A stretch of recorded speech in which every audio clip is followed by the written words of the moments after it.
Two to you there, the Beach Boys, and a bit of fun. It's now 9 minutes to 8, and a very good morning to the Mayor of Dubbo Regional Council, Matthew Dickerson. Hello. You always put a song on for me. Thank you very much. Fun. That should be your theme song, shouldn't it? Well, it is now. We won't say what was really happening, will we? You've just got back from Canberra. You were down there this week there for a series of meetings. Well, the Roads Congress, actually. This is yes. a congress that's held every year. And I don't know, Ian, the difference between a congress and a conference. They seem like they're the same thing to me, but it's called a Roads Congress. And they move that around each year. It's been in places like Mount Gambier and Alice Springs. And so this year it was in Canberra. And so it's a good opportunity. Again, roads. People are still talking about roads, although it is getting better. We've had some dry weather for a period of time. So it is actually getting a little bit better with roads at the moment. But it was always good to talk about what's happening with roads, and you always find interesting things when you go to a conference like that. You find out about road safety, what things are affecting road safety. We're still having way too many deaths on the road each year. Just lots of little things you pick up there. But we had a couple of ministers come along as well. Chris Bowen talked about some things around energy, climate change. You think, well, why would that be a roads congress? Well, that will involve a lot with our roads because we've got to get all these items to various locations, like around Badangra area in Wellington, for these places to be built, so we need good roads for that as well. Did the word potholes come up anywhere? I think I heard it once in the first 5 seconds, and then it went from there.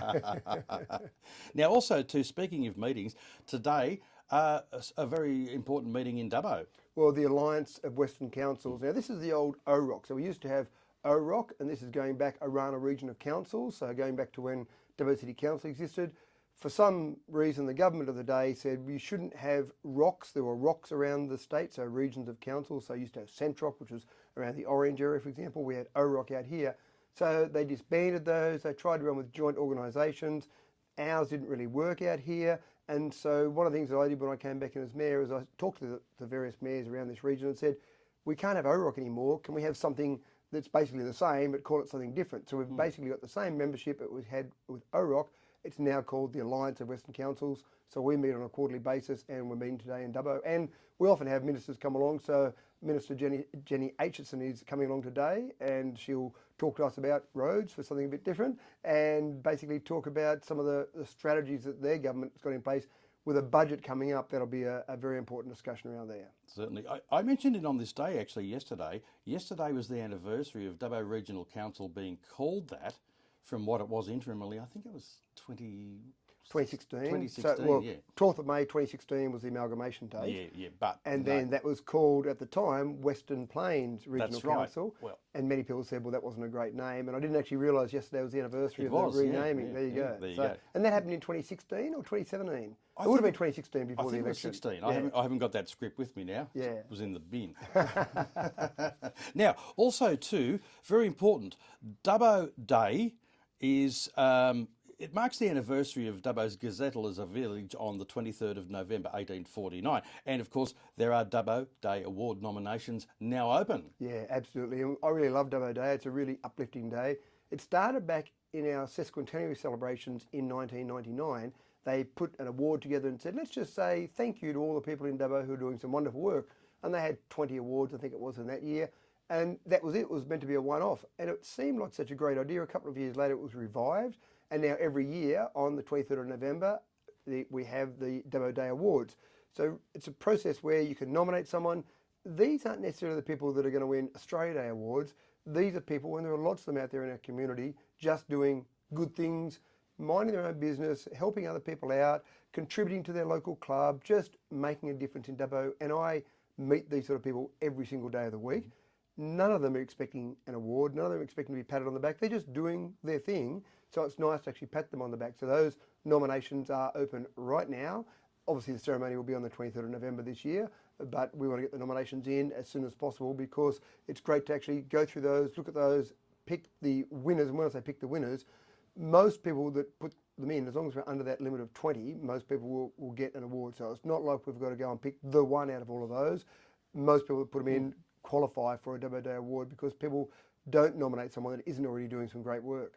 As you said there, the ceremony will be held on the 23rd of November, actually at the Savannah Room at Taronga Western Plains Zoo. Nominations now open, as you say there. You can go to the Dubbo Regional Council website, dubbo.nsw.gov.au, and you can find there where you can nominate somebody for the Dubbo Day Awards. And I really encourage people to do that because it is a really good experience. When someone gets one of these, they're obviously pretty excited about it all, and they don't think they deserve it, but they do deserve it. And that's the really interesting thing. They just think they're doing their normal thing. Now, another invitation to the Mayoral Developers Forum is coming up next Wednesday the 13th, an invitation to anyone involved in the local development industry to come along. That's a really important thing. When I became mayor last time, I used to hear this feedback from developers saying, oh, it's so hard to get anything through council. And I'd talk to our development staff and they'd say, I wish the developers would put in better applications. We've got to keep going back to them. And I said, well, this is a bit silly. Why don't we get the two groups in the one room together and then anyone involved in the development industry? So way back in, I think it was 2011, the end of 2011, we had the first Mayoral Developers Forum. And I've been finding them, I found them very effective in the last council. And so we've revived them again for this council. We've already had one. We're having another one next Wednesday, 5:30 p.m. at the Western Plains Cultural Centre. If you are involved in the development industry whatsoever, a builder, a developer, a lender, a conveyancer, anyone that's involved in the development industry, we want to have them in the room together, talk about what's happening, but also find what roadblocks there are. Because, Ian, still, the lovely problem we've got is that lots of people want to move to Dubbo. We need to make sure we've got places for them to live, and that is certainly a problem for us, a good problem to have, but it's still a problem we want to solve. All importantly too, RSVPs to attend this forum close at 5 p.m. today, okay? And what you need to do there, if you'd like to go along, simply email planning@dubbo.nsw.gov.au by 5 o'clock this afternoon. Absolutely right. So I look forward to seeing lots of people there. They're usually well attended. There's usually 60, 70 people, maybe 80 people even come along to those development forums.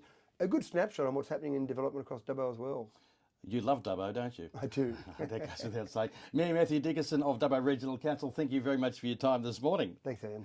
2 to you, it's coming up to 2 minutes to 8, latest in news, sport and weather, just for you at 8 o'clock.